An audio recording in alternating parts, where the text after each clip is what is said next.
Welcome to Kenton's videos. Enjoy the video. In this video, I will show how to change an Acura RDX key battery.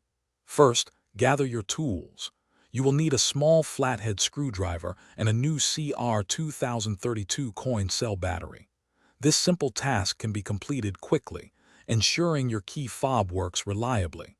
It is important to have the correct battery type on hand before you begin. Let's get started by preparing to open the key fob. To open the key fob, first locate the small release button on the side or back.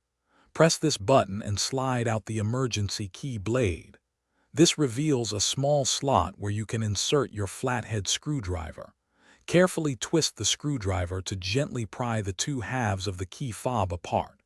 Be gentle to avoid damaging the casing. Once the key fob is open, you will see the old CR 2032 battery. Before removing it, take a moment to note which way the positive side is facing. This ensures you insert the new battery correctly. Gently pry out the old battery using your screwdriver.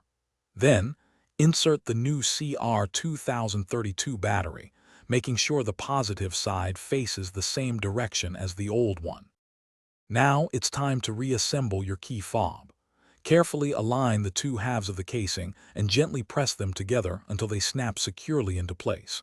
Make sure there are no gaps. Finally, slide the emergency key blade back into its slot until it clicks.